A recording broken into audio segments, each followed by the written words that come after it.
Hello, everyone. My name is James Whitcomb. I'm the candidate coach. Thank you very much for joining me today for our session, How to Create an Amazing Resume.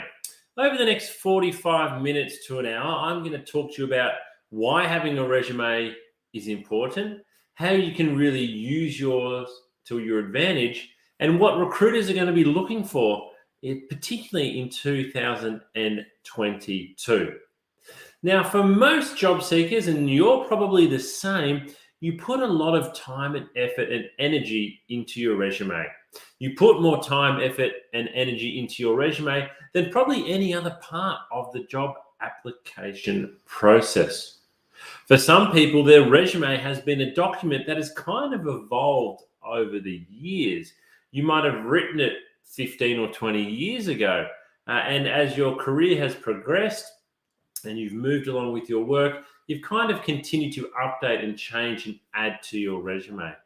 Or perhaps you're at the start of the journey. Maybe you're a student and you're about to put your resume together for the first time. One of the great things about resumes is they can always be improved. They can always be improved. And so hopefully in your time with me today, you can improve your resume, even if it's only by doing one or two things. So don't be worried if you go through our workshop today and you think, hey, I'm doing most of these things that James says. That's fantastic. But if you can improve your resume by 1 or 2% today, that could make all the difference. Because when you're looking for work, it's always a competitive process. And the resume is often where we start as recruiters. Alrighty, I'm just going to do a few things here to share my screen with you today. We are coming to you live today via our YouTube channel, live via our LinkedIn and Facebook and Twitter pages. We're also coming to you live via many of our partner sites as well. So if you're watching on one of our partner sites that we provide candidate coaching services to, thank you very much for joining with me this morning. Okay, my quick couple of things that I need to run through you from a housekeeping point of view. If for any reason I do drop off the line, please wait for me to rejoin. I am coming to you live today. This is not pre-recorded. We're coming to you live. You can ask any questions that you like in our chat function, and we will answer them as we're going along. But just occasionally something happens and I drop off the line. If it does happen today, and it probably won't, just wait for me to rejoin the workshop. Ask lots of questions. As I mentioned, we've got a chat function today. And you can ask questions as we're going along and we'll answer them for you in real time. Or if you'd like to wait until the end of the session today, we'll also be able to answer your questions there too. But it's a really good idea to take lots of notes.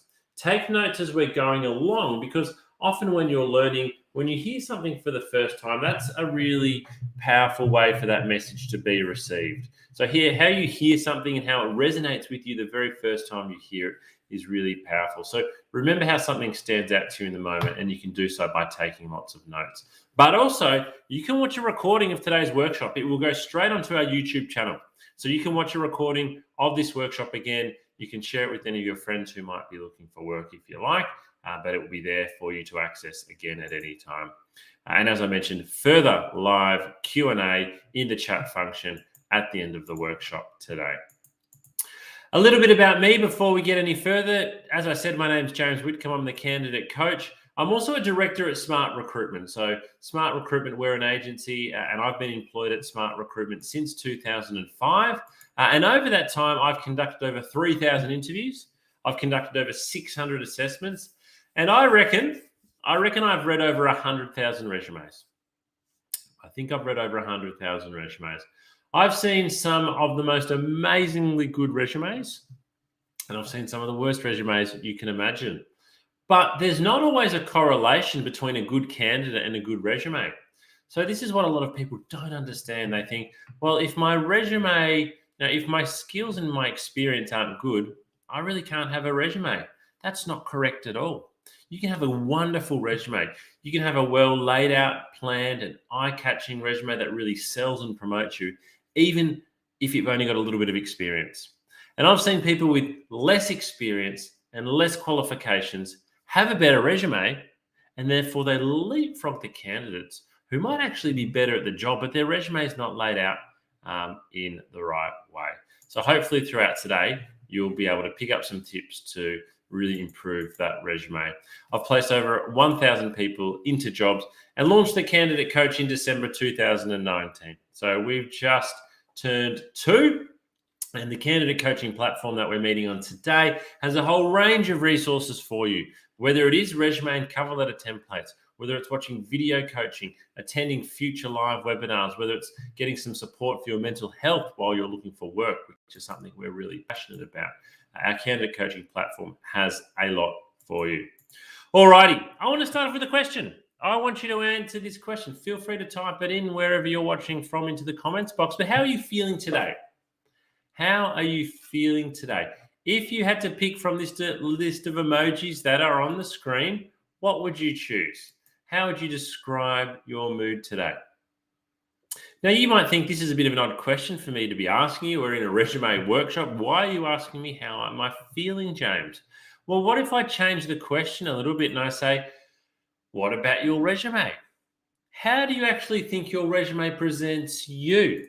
So if we had the same list of emojis and I said, choose from this list of emojis the one that best represents your resume, what would you choose from this list here? Are you in the top left-hand corner here? Is your resume happy? Is it confident? Is it confident? Maybe it's more like the bottom left-hand corner. You're like, it's just not great. I really don't know what I'm doing with it. I don't understand what I need to do. But have a think. How do you actually think? What is the vibe that your resume gives off? Does it give off a confident vibe? Does it list achievements? Or is it perhaps just a bit timid and it's a bit blah, it's a bit bland, it's a bit boring. You just think, my resume doesn't help me to stand out. Well, hopefully over our time today, we can share with you some tips around how your resume can help you stand out. Because with your resume, it is really important to have a job-winning attitude and mindset. So what do I mean by that? Well, we want your resume to have confidence. We want your resume to be a document that you are proud of, that you enjoy sending out, that you like showing to people because it's well created and you're really happy with the quality of it. You feel it is really promoting your personal brand and your employment opportunities. And what that shows is what we call a job-winning attitude and mindset. And it's really important to have a job-winning attitude and mindset, as we will hear now from Ryan Biggs, who is one of the recruitment leaders in Melbourne and works at the Australian Financial Complaints Authority. Ryan says, I will always go for someone with a fantastic attitude that may need a little bit of development over someone who has all of the skill, but a bad attitude. So, according to Ryan, we can have all of the skill. And if we want to take that a little bit further, we can have all of the skill. We can have all of the qualifications. We can have all of the experience. But if we don't have the right attitude, somebody with less skills, less experience, and less qualifications will beat us to getting the job. So on our resume, we need to show our attitude. We need to show our job-winning attitude and our mindset. So easy for me to say that, isn't it? It's easy for me to say, have a job-winning attitude, have a confident resume. But how to actually go about doing that? That's what we're going to show you today. Because a resume and a cover letter will do that. It will show your attitude. It will show your confidence, and it will show your intent. I can often sense how confident somebody is with their job applications when I read their resume and their cover letter. I can sense whether they're really confident, they think they're putting a great foot forward. Or I can also get the sense a lot of the time whether this person really doesn't know whether they've got a good resume, a good cover letter. They actually don't even know whether this job's suitable for them. It comes through far more loudly than you think. So, I want to ask you another question. How long do you actually think a recruiter spends reading your resume? Again, feel free to type this into the comments box where you're watching. How long do you think a recruiter spends reading your resume? As I said before, for some people, their resume has been something they've built on over a 20, 30, 40-year career. You've spent hours and hours on it every year, or maybe when you've changed jobs, you've updated it.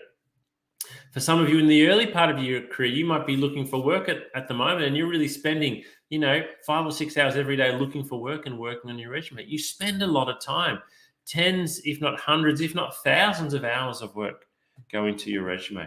So when you send it off, when you've done these thousands of hours of work, when you send it off, how long do you actually think a recruiter spends reading your resume? Well, I'm going to share the answer with you now. 7 seconds. Eye tracking study shows that recruiters look at your resume for 7 seconds. How does that make you feel? How does that make you feel? For me, as a recruiter who's actively recruiting at the moment, who's really passionate about the recruitment industry, I'm really embarrassed by that stat. I'm really embarrassed that the average resume only gets looked at for 7 seconds before a decision is made. So at the 7-second mark, what happens is the recruiter on average decides, okay, yes, I'm going to keep on reading this resume, or no, I'm going to move on to the next one. If they choose to keep on reading, they will read for more than 7 seconds, but it's at that point in time that they make the decision whether you're going yes or no column. So for most job seekers, this makes them feel quite forlorn. It's a really kind of disappointing outcome. So we can dwell on that if we like. Oh, that's terrible. Recruiters only look at resumes for 7 seconds. Or what I think we should do is take that information on board and go, okay, I've got 7 seconds here. I need to base my resume around this notion that it's got to stand out in the first 7 seconds. Because if it doesn't stand out in the first 7 seconds, guess what? No one's going to keep on reading. So what you've got listed on page 3 and 4, it might be important information, but guess what? Is a recruiter going to get to page 3 or 4 in 7 seconds? Definitely not. They're really probably only going to be looking at the front page. So let's have a look into this article in a little bit more detail and find out what we can learn. So I'm going to read this to you, and if I look like I'm looking over here, that's because it's where my presentation screen is. We're going to focus on dot points 2 and 3 here. So resumes that succeeded in capturing the recruiter's attention featured simple layouts with clear sections and heading titles. Resumes organized by E or F pattern reading tendencies also did well, especially when they utilized bold titles and bulleted accomplishments. So a couple of key takeaways there. Simple layouts. We need to keep it simple. We need headings. We need titles. We need E or F pattern. So you might be wondering, well, what's the E or the F pattern, James? Imagine a piece of paper with a big capital E or a big capital F. So what we mean is we've got a couple of bold things, but a lot of things are mainly coming off the spine. They're coming off that vertical line of the E or the F. We need bold titles or headings, and we also need dot points. We love to read dot points. Final dot point. Resumes did not fare well when they were hindered by cluttered layouts, a lack of white space on the page, multiple columns, and long sentences. A lack of section or job headers also turned off recruiters, as did text that didn't flow down the page or draw the eye down the page. So we want it to be really easy to read. And a lot of people don't leave white space. They really do sort of cramp it up a little bit. They cramp it up a little bit and put too much stuff on the page. And it's really hard for us to read. It's really hard for us to read as recruiters because there's too much information there and it's not well organized. It doesn't have the headings and it's not bulleted accomplishments. So focus, maybe take a screenshot while we're here. Dot point number 2, this is what we need to do. Simple layouts, clear sections and heading titles, bold titles and bulleted accomplishments. So effective resume writing, let's get stuck into it. What actually is your resume? So let's start off by defining what your resume is. Well, it's a factual account. It's a factual account of your employment and your study history. So when we say factual, it's got times, dates, location, people's names, duties and responsibilities, company names, places, educational institutions. So it's factual. But it also needs to highlight your skills and abilities and sell you. Your resume needs to sell you. Selling yourself is so important. So my question to you, does your resume sell you? Do you think that your resume sells you? My brother recently sold his house and I'd visited his house a number of times. He had a lovely house. It was quite nice. When they listed the property for sale, the description was fantastic. It talked about some of the things I hadn't even realized about the house. When I looked at the photos of the house, I was like, wow, these photos are amazing. His house looks awesome. What the real estate agent and the person taking the photos and writing the description had done is they had focused on selling the features of the house. There was no trickery. They'd not lied in anything, but they put the camera in the best possible angle, or they described the features that really stood out. Did they mention some of the things about the property that were a bit tired and dated? No, of course not. Did they take photos of the room that were a little bit dark and dingy? No way. Of course not. They highlighted the best parts of the property because they want to sell it. That's the attitude you need to take when you are looking for work. You need to sell yourself. You need to promote yourself. You need to be telling everybody that is looking at your resume and cover letter what the best aspects are of you, what you are going to bring to the job. Because you want someone to buy you. A bit like a real estate agent and a vendor want someone to buy their house, you want an employer to buy you. And they're not going to buy you unless you sell yourself. So my number one resume rule, and the thing that we'll keep coming back to today in our resume workshop, and we'll mention in our cover letter workshop, which normally follows our resume workshop later in the week, is that your resume needs to sell you. Sell, sell, sell. Think about it when you go for a drive in your car next. Notice the billboards on the side of the freeway. Notice the advertisements on the bus stop. Notice all the things around you that are trying to sell products. That's what you need to do on your resume. You need to be selling you because your resume is you. It's your personal brand. It is you on paper.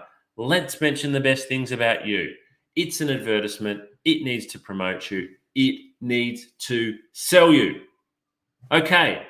Hopefully I'm getting my point across here. Hopefully you can see after reading 100,000 resumes how passionate I am for you to be selling yourself on paper.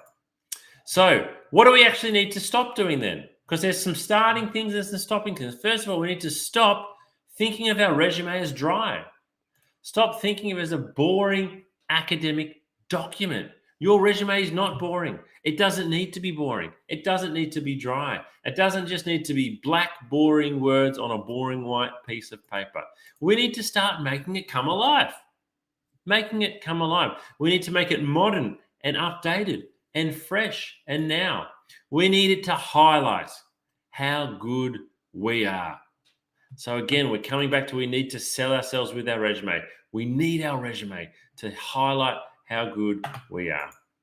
Okay, we need to think of it as a fluid document. So what I mean here is, again, a lot of people, they will work on their resume and they'll finish it and they'll go, okay, I've finished working on my resume. I'm now going to go and apply for jobs. And they go and apply for 20 jobs over the next 2 weeks and they use the same resume. This is a huge mistake. It is a huge mistake. Your resume is a fluid document. It needs to change for every single job that you apply for. Every single job you need to send a different resume to. You might be sitting there thinking, James, that's so much work. I'm not asking you to rewrite your whole resume every time. You might only need to change one or two things on your resume. But let's go back to the 7-second rule. We've got 7 seconds to impress someone. 7 seconds to make them want to keep reading our resume. Is the key information for that one job standing out? Even if you are applying just for customer service jobs, you need to tweak your resume each time to make sure that your skills, experience, and achievements are really coming out clearly for that one job. For that one job. I suggest you apply for each job like it's the only job you can ever apply for. If you could only ever apply for one more job, how much effort would you put into getting your resume and cover letter right? All right. First step. So we need to learn to walk here. No, crawl before we can walk. Crawl before we can walk, and then we can hopefully run. But we need to crawl first. And the crawling, or the first step, is basic resume structure. So I can give you lots of tips and lots of tricks and templates, and we can talk about graphic design and things like that. But if our basic resume structure isn't there, well, it's like trying to put icing on a cake that's horrible, you know. it might look a little bit good on the surface, but as soon as you cut into it, there's absolutely nothing there because the structure is not great. Alrighty, let me zoom in on this. So I'm going to share with you a couple of different screenshots of resume templates that I've created. So basic resume structure. What have we got here on the screen? All right, let me talk you through a couple of things. Okay, up the top, we've got the person's name. We're calling him Joe Citizen here. This is just an example. It's not a real resume. We've got his name. It's bold. We've got a little bit of iconography there. We've got the LinkedIn logo, and then we've got a house, a phone, and an envelope. So I've got all the contact details letters there. I like to see a LinkedIn profile on the top of a resume. A lot of recruiters are going to look at your LinkedIn profile, and most of the time they're going to have to go and try and find it themselves. So if you can provide it for them on the top of your resume, it's really helpful. But it also shows that you understand the importance of LinkedIn. So we've got those contact details up the top there. What you'll notice throughout the resume is we've used these bold headings or these section headings. So we've got professional summary, formal education, and employment history. We've also used, as that previous article said, the E or F pattern. So you'll see we've actually got a thick line down the side here, but we've got 2 or 3 or 4 strong lines coming off it. So it kind of looks like an E or an F. But we've used a little bit of color as well to separate those sections in that soft orange line. All right, so professional summary. Now, some people might call this introduction. Some might call this objective or statement or career overview. But your professional summary here is 1 paragraph, 2 absolute maximum 3 sentences, and certainly no more than 4 or 5 lines. But it's a summary or a statement. And this is one of the things we need to change for every single application. So we want our statement here to be a bold statement saying who we are and why we want this job. Who we are, why do we want this job? So if you have something really generic and bland, it won't get read very often, or it will sound very generic and bland because the recruiters can tell when there's a bland introduction or professional summary there. So be really punchy here. Mention what your key skill is or your 2 key skills relevant to the job, why you're applying. It's a mini cover letter. It's a mini elevator pitch. It's 1 paragraph long. Then formal education. So if you have any formal education, particularly if it's tertiary qualifications, list them on your first page of your resume. Some countries like to list them last. In Australia, we need to list them on the first page of your resume. I've seen candidates who list on the 4th page of their resume that they've got a PhD and an MBA. But if we go back to that article, which tells us that recruiters on average only look at a resume for 7 seconds, do you think someone's getting to page 4 and seeing that you've got a PhD that you've spent 8 years learning? No, you've got to have your formal education on the first page. We then move into employment history. This is the way I would encourage you to lay out your employment history. So we have the company, we have the years. If it's been more than 3 years, I would just leave the year. If it's been less than 3 years, I would include the month. So you might say February 2019 to present. But if it was 2016, it kind of doesn't matter what year because you've been there for a long time. We have the company, we have the company name, we have the title, and then sometimes you might have a line or 2 just about the company, particularly if you're working for an organization that people may not have heard of. You might put a little bit of a blurb so the reader can understand what that organization does. If you've been working at a well-known organization, let's say you're a student and you've been working at McDonald's, you don't need to put an explanation there of what McDonald's is. We then break up each job into 2 sections.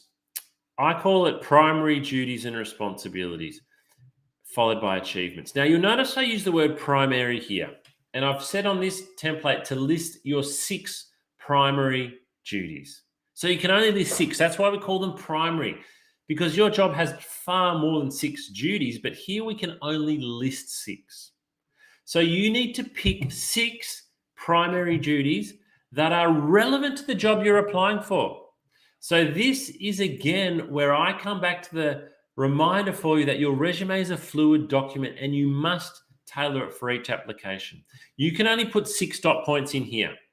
So look at the job advertisement and put 6 dot points on your resume that the job advertisement wants to see. Then for the next job advertisement, if it's not asking for the same 6 things, we need to change them. We don't lie, we don't make stuff up, but we can only pick 6 things here. So we need to pick the 6 things that are going to sell us for this one job at this one time. And then underneath that, we have achievements. And I've got list 3 to 4 achievements that you made in the role. Really important to list some achievements here. And I'm going to talk to you and show you how to do that a little bit later on. But achievements is really about where we sell ourselves the most. This is where we sell ourselves. Your primary duties and responsibilities, most of the recruiters know that. And I'll use McDonald's again as an example. I've got a pretty good understanding of what somebody does if they work at McDonald's or KFC or something similar. I know what you did. But it's your achievements that show me how well you did it. And that's how you can stand out from other candidates, by showing how well you did and listing your achievements. It's absolutely critical. All right, let's have a look. Let's have a look at another template.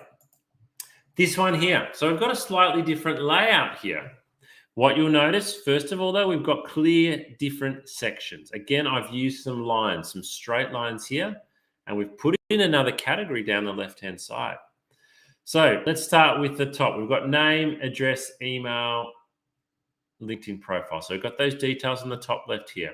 We've got the introduction again at the top, whether it's introduction, career summary, a resume objective, whatever you like to call it. We've got education, and then we've got employment history. And again, we're following the same in terms of what we're writing for each section as per the previous resume. So we've got title, company, a little bit of an introduction. We've got 1, 2, 3, we've got 6 dot points here with the primary responsibilities, and then we've got some key achievements. So one of the biggest differences, or the biggest difference on this resume, is we've got this skills and attributes column here, but we've also put it to the side of the rest of the resume. Now, some job types or some industries, and IT is one of these, skills and attributes, maybe it's IT qualifications or programming languages, are really, really relevant, and a lot of candidates need to have those on the first page. I like this layout because it makes it easy to read, and it's putting them to the side. It's not saying they're any less important, but it's kind of like saying, here's some supplementary information. Now, the great thing about both of these templates is you can go and download these templates from our candidate coaching platform. So go and get access to those, and you can complete them with your own details. So that's step 1, basic resume structure. Step 2, as you've already heard from me today, I'm really passionate about you selling yourself on your resume. And if you don't sell yourself, or your resume is not selling you, you don't have a great resume. It's that simple. Okay, but how do we go about doing it? I'm going to share with you an example of selling your experience and selling your achievements. We're not going to look at a whole resume here. We're just going to look at the last job of one particular candidate that I worked with, because this gives a great example. Okay, so this was the candidate's resume. This is how they described their job when I met them, and this was 5 years ago, or 6 years ago now, nearly. They were a sales representative, and I've changed the name of the company to ABC Company. And this lady described herself as a salesperson for the company for 3 years. She sold goods, and she traveled to meet customers and to keep them happy. That is actually what she did in her job. So there's nothing wrong with that description. She's not telling us anything false. But when I had a phone interview with this candidate, I was like really impressed with what she had to say. And then when I had a face-to-face interview and I heard what she did and what she'd achieved, I was blown away. Now, in many ways, she was actually lucky to get that first phone interview. She mainly got that first phone interview because she had a tenure of 3 years as a sales representative. And as an experienced sales recruiter, I know that 3 years is a good tenure for sales, because it's a really tough job where you need to handle a lot of rejection, you need to achieve results, and you need to have a lot of resilience. So I generally have a phone interview with nearly everybody if they've worked in sales for 3 months. So she was lucky to have that phone interview. She was lucky to get to the face-to-face interview. but I ended up being blown away when I met with her. So this is her resume before. This is how we described her job after. So same person, same job, resume laid out in a better way. So what you'll notice here, we've got the bold headings. We've got primary responsibilities and we've got achievements. I've actually done, and I did say this was in 2016, I've done 1, 2, 3, I've got about 9 dot points here for responsibilities. It's probably a little bit more than I'd recommend now, but as you can see, each dot point is quite short. So each dot point, apart from maybe the third one, is quite short. So you can have a few more than 6 if they're short, but if they're sort of 1 to 2, 1.5 to 2 lines, you probably only want 6. So let's look at the responsibilities first. What this does is it gives the reader a great understanding very quickly. So the first dot point, maintain regular contact with a large portfolio of business clients. That helps me straight away understand a little bit of what she did. If we look at the third last dot point there, attend at least 3 new business appointments per day. Putting numbers on your resume is a wonderful thing to do because it helps the person reading it to really understand. I can quantify what 3 new business appointments a day is. That's 15 a week. That's 60 a month. That's, 720 or so a year. But if you just have 10 new business appointments, I don't know whether that's 1 a day, 1 a week, 1 a month, or 1 a year. So if you use some figures here in your responsibilities, maybe say 30% of my time I did this. It really helps a person reading to get a good understanding of what you did. So I won't read through all those responsibilities. You can see them on the screen here now, but we've really described well. You will agree with me, I'm sure, that in reading those 9 dot points, you've got a good understanding actually of what this person did. Now let's move on to achievements, because for me, this is the main part. So this lady was Salesperson of the Year in 2014, exceeding sales budget by 21%. 21. So I like a couple of things about this stat. She told me the year, she was specific, and she gave me the result, 21%. She exceeded her sales budget by excuse me. Now, this is not a small company that she worked for. They had a large sales team. So this was an amazing result. Now, let me tell you something else that is amazing.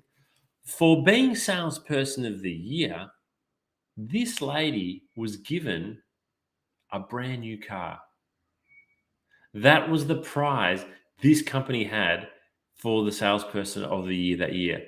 She won a brand new car. I have never come across, in my 15 or 16 years in recruitment, another candidate who was given a car because they did a great job. Salesperson of the Year, she got a car, she was amazing. But look, on her previous resume, she's not Salesperson of the Year here.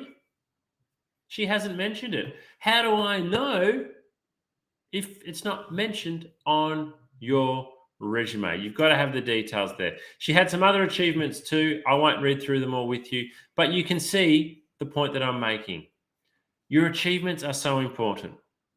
Now, you might be sitting there thinking, well, James, look, it's all well and good for somebody to put Salesperson of the Year to have, I got 21% of my sales budget. I work in a role, for example, where we don't have targets. So the question I'd like to ask you, if you are struggling to come up with some achievements on your resume, here's what I'd like you to do. I want you to think about what you did when you started in your current job. What were the duties and the responsibilities that you had when you began, when you started over here? Now, at the end, if you're thinking of leaving or just you're a little bit along the journey, think about what you're doing in the job now. What are some of the extra duties and the responsibilities you have now that you didn't have when you started? Maybe, for example, you have been asked to help train staff. That's an achievement. You could put that on your resume. I have been asked several times to help train, maybe onboard staff. Maybe you've been given responsibility to lock up the store now at the end of the day. You weren't asked to do that for your first 12 months, but now you are. There's lots of things you can list as achievements. What we're really aiming to do here is to sell ourselves and to show that we understand we've done a good job and to promote ourselves. So if you put on your resume that you regularly help train new staff, that you've been given the keys to lock up the store, and that your manager often asks you to cover shifts, for example, you're showing some pride. You're showing pride in your work. And sometimes that is all it takes. We are looking at lots of resumes. We are looking at lots of resumes every day from a recruitment point of view where people have done the same thing. So you want to make yours stand out, and you can sell your achievements, and that will really help. All right, third step. Let's make our resume visually appealing. Now, when we talk about making resumes visually appealing, a lot of this is going to come down to personal preference and personal branding. There is no right and there is no wrong here. The good thing is there is absolutely nothing wrong with having a resume that is visually appealing. So I'm going to show you now a really good shortcut. How can we do this in a way that makes it really easy? All right, so I'm going to show you now a website called Canva. You'll see the brand up there, or the top left-hand side, canva.com, canva.com. What I'm going to show you now is free. Canva is a great site full of different design things. You can go to Canva. What will you design? I want to design a resume, and click enter. What you will see load up on your screen there now is just a wonderful portfolio of graphically designed resume templates. So as I scroll down the page, you'll see row after row of beautiful, I'll call them beautiful. I'm a recruiter. I love resumes. I think these resumes are beautiful. I think they are eye-catching. I think they are sexy. I think they will help you stand out if you choose one of these formats. Because don't forget, a lot of us recruiters, we can easily read over 100 resumes every day. That's 500 resumes every week. So when most of those resumes are black words on white paper, black words on white paper, black words on white paper, if you suddenly then see a resume that's got some color and is pleasing to the eye, it stands out straight away. But it's not always easy to do. So that's why something like Canva is absolutely wonderful. Now, let me show you how easy it is to use. Let's say, let me find one that I might like to use. And again, not all of these are going to be to your liking, or not all of these resumes are actually going to be appropriate for you. These resumes in particular are best if you're looking to create a resume probably of 1 to 2 pages in length. Let's just say, for example, this one here, Chiaki Sato. Let's just say I like this one here and I want to make that my resume. You simply click on the resume. It then opens it up for you. I might zoom in a little bit so you can see what I'm doing here. And then everything here is editable. So I would put my name in, James Whitcomb. That's a bit large, so we need to make it a bit small so it fits in. James Whitcomb. I put in my title here. I'm a recruiter. If I want to put my own photo in, I've got my own photo saved in here somewhere. There we go. Oops. Now I drag my photo up into there. There we go. So I've got, and then I just continue to go through and I change all the details around for mine. So obviously you don't leave any of the details here. Oh, I'm wearing the same shirt and jacket. That's coincidence. We need to change all these details. We can't lie. We're not lying on our resume, but we'll go through here and we'll just edit everything up. And then we can add another page if we want and continue to add different bits and pieces. But as you can see straight away, how different does that look from a normal resume? It looks very, very different. And this to me, at the very least, this to me would make me realize that this job seeker had put in a fair amount of effort.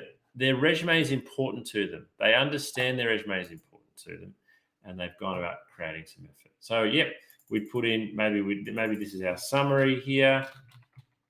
That summary, and that's not quite aligned, so I'd line that up. We'd write that in here. Here goes our education, awards. So we could have awards or achievements here. If you had an IT background, for example, for this one, you might do C++ programming. And they've kind of shown here that they've got like 4-star, 4 out of 5 there, whereas problem solving only 2. contact details. Move it all around. It's completely up to you. But having a graphically designed resume template is a great way for you to stand out as a job seeker. So again, Canva, canva.com, Australian CEO. I use the paid version. It's only about $15 a month, but what I'm showing you here, you can do for free. So go away and make the most of it.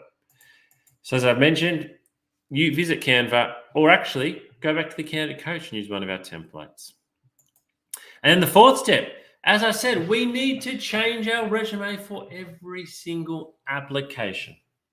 This is something that a lot of job seekers just don't like doing. I get it. It means you've got to do more work. That's right. You've got to do more work. But again, I'm going to read 100 resumes today. I can tell the people who have done more work. I can tell the people who have put effort into their application. So what I want to say to you, even if you are unemployed at the moment, you're doing nothing other than looking for jobs, I don't want you to apply for any more than 2 jobs every day. Maximum of 2 jobs, because you need to be researching the company, researching the role, tailoring your resume, and as we show in our next workshop, tailoring your cover letter.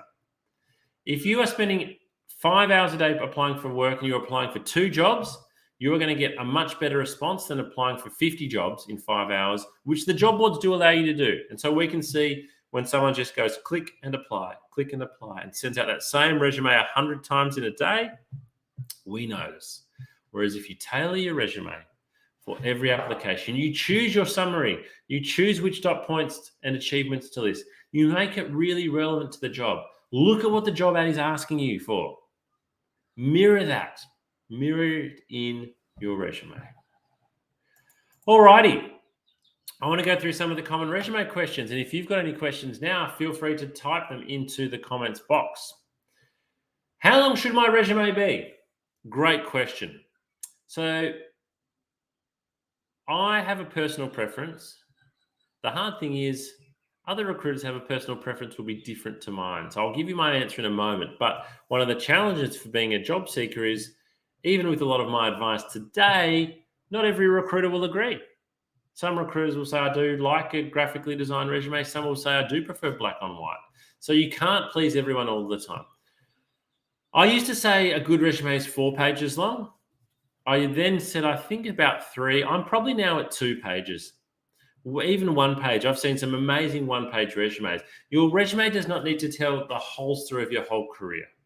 The aim of your resume, to be honest, is to get the recruiter interested enough to call you and want to talk to you about the job.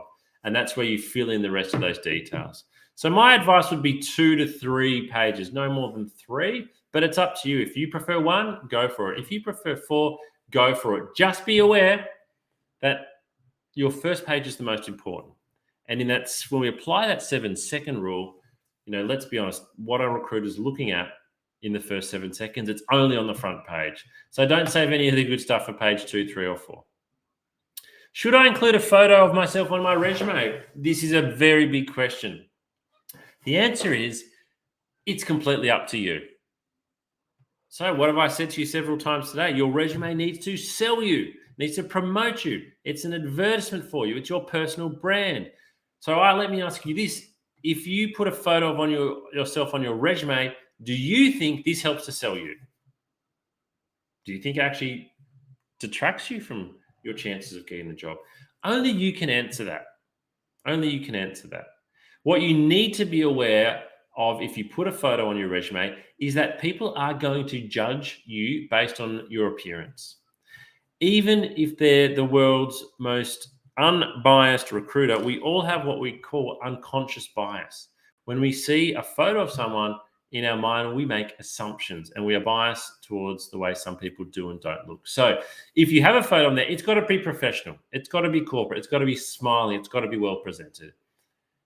If you want to put it on there, go for it. If you don't want to put a photo on your resume, don't worry about it. A lot of candidates get angst over whether or not they should or shouldn't put a photo on their resume, where it probably doesn't make a big deal either way. Should I include references or academic transcripts on my resume? I like it when a candidate mentions their reference contact details. So the last section on your resume, you might have reference details and you might just have their name and their title. What that shows me as a recruiter is it often makes me think, oh, this person's listed a senior person here that obviously the candidate is confident they're going to get a good reference. Don't include written references and don't include academic transcripts unless you've been asked to. And do you need to include every job that you've ever worked in? My answer is no. My answer is no. If you've had a 25-year career, we want to focus on the last 5 to 10 years. The job you had from 2000 to 2005, for example, the skills and experience you got in that job are not going to be anywhere near as relevant, given it was 20 to 17 years ago, as what you've done now. So normally what I would do is you might list, the jobs from the last 10 to 12 years in great detail. And then, for now, you might have roles prior to 2010, and you might just literally dot point, company name, your title, and the years. Alrighty, so a summary of today. Sell your skills, sell your experience, and sell those achievements. You really need to sell your achievements. Make your resume easy to read. We've talked about this in particular with the layout and design. We need white space, clear section heading titles, and bullet points. It should be visually appealing, and it's okay to be bold. It is okay to be bold, and your resume must be tailored for every single job.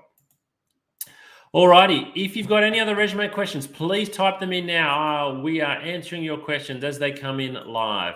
So feel free over the next couple of minutes to type the questions in. But just a word, if you are still wanting more assistance, we've got so many resources available for you on our candidate coaching platform. We've got video coaching episodes taking you through the whole journey, whether it's resumes, cover letters, interview techniques, salary negotiation, the whole lot. We've got those templates that I mentioned you can download. We've got downloadable interview questions based on individual industries. We have online assessments you can take. Practice your skills for the job you're going for. We have checklists like the video interview checklist you can see on the screen there now, which will help you to make sure you're best prepared for a video interview. We have articles that you can read. We have specific advice and tools for executive job seekers, and we have mental health support. And all of this, as well as our live upcoming workshops. We run 8 workshops most months of the year, 2 to 3 workshops most weeks of the year. All of this is available for you for free on your candidate coaching platform. Would love to get your feedback from today. Please take some time to complete the 2-minute survey. You will see that on your screen now. We would also love for you to follow us on LinkedIn. We post a lot of information on LinkedIn, a lot of tips, a lot of tricks, a lot of tools. We advertise all of our upcoming workshops. So please follow our LinkedIn page. That is The Candidate Coach, all one word, but maybe take a screenshot of that because we're about to move on. We've got some questions coming through in the chat. I'll answer those just in a moment via the chat. But we'll finish today with this particular video.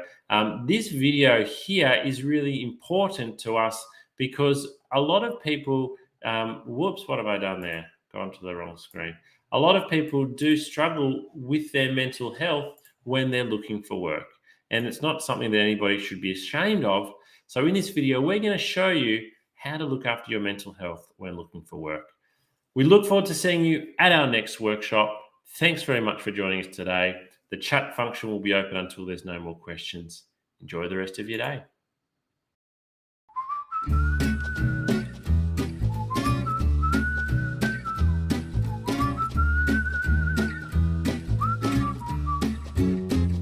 If you're not feeling terrific at the moment and you feel like your mental well-being has taken a little bit of a dip, please remember this is not going to last forever. There's lots you can do to manage your mental health and get back on top of it.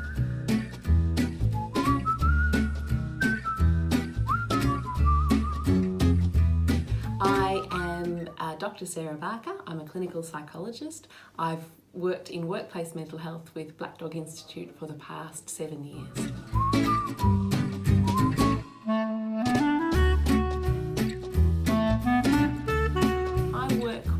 A lot of adults and young people, mainly with anxiety, depression, trauma as well, a range of issues, and many who are looking for work. And undergoing that process of trying to find employment.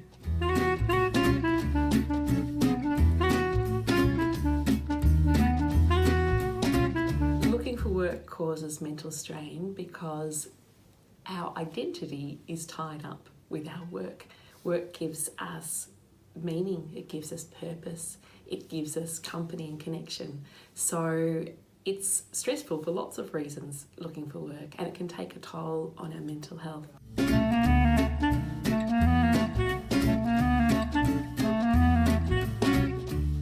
It's really important for us to be aware of the signs that our well-being and our mental health might be dropping. Probably the biggest sign is changes in behaviour. So that might be changes in the way we're thinking or talking to ourselves. We might be saying things like, who would employ me? I'll never get a job. We might be really down on ourselves and really hard and critical on ourselves when normally we're not so hard and critical. We might also, in our relationships, change our behaviour. We might be more snappy or more irritable with people that we love, that normally we might be a little bit irritable sometimes, but not irritable in that way. Losing interest in things that usually sparked us and ignited us and gave us joy. So perhaps usually we like walking the dog and suddenly we start thinking, I can't be bothered walking the dog today. That sort of thing, those changes in behaviour are really significant because they tell us that something's different, and if we're noticing, I suppose, more than one of those and it's affecting the way we feel, and this is over a period of say 2 weeks or longer, then it's a really good idea to have a chat to a GP that you trust, and find out what might be going on, have a discussion and see if there's any physical reasons for that, or if perhaps your mental health and wellbeing might be able to do with a little bit of extra support, and then the GP can refer you on to see a psychologist, a counsellor, whoever is most appropriate for you.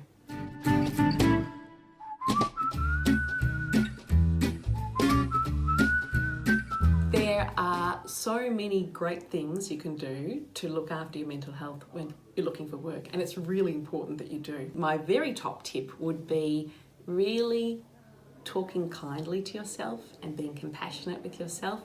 I think when we're looking for work, we can have a lot more questions like, will I ever get a job? Will I ever be employed? It can feel like this could go on forever. So being kind to ourselves and saying things like, it will work out. There will be a day, my efforts will be rewarded. It will just take time. I just need to keep trying. Reminding yourself of your strengths. And that might even be tapping into people you love and asking them what your strengths are, because sometimes it's harder to find them when our mood's a bit low and we're feeling more worried. We can be harder on ourselves. I think that routine is really, really important to our well-being. When we're looking for work, we mightn't have such a regular routine because there mightn't be a 9 to 5 start and finish time for a job, or there isn't. So instead, thinking about looking for work as a job in itself can be helpful.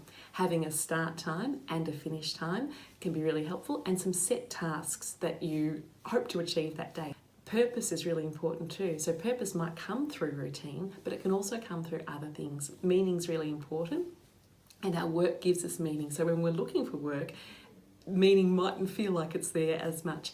Part of what we can do is infuse those tasks with meaning. So I am doing these things today, I'm looking for work, and that is meaningful in itself because there's an end goal to this. It will be something that's good for me and good for the people that I love as well.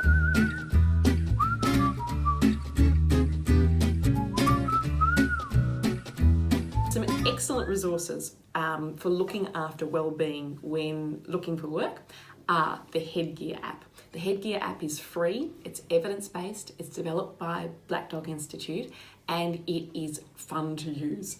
It uses mindfulness, so a technique to really help us relax and reduce physiological arousal, which can often occur when we're feeling anxious.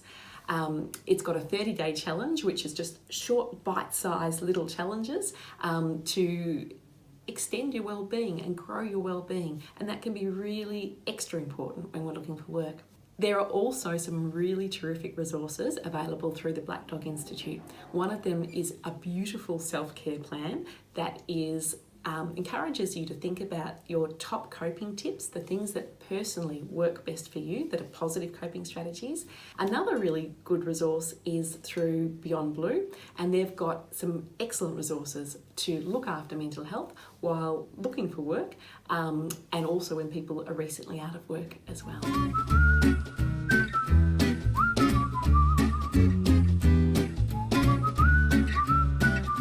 Probably time to seek professional assistance when you notice your mood is lower and you're feeling more down than usual, when you're worrying more and perhaps worrying excessively about things that you wouldn't normally worry about, and perhaps in your relationships too, when you're more tense with people and perhaps more snappy or irritable.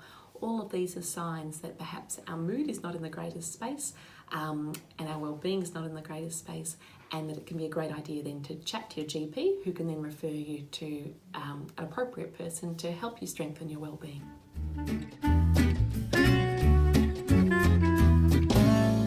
It's very common for people to have a dip, but please know that that's not going to last forever, and that there's lots you can do through looking after yourself, but also through getting access to professional support that can really give you a boost again and get you back feeling good as you're looking for work.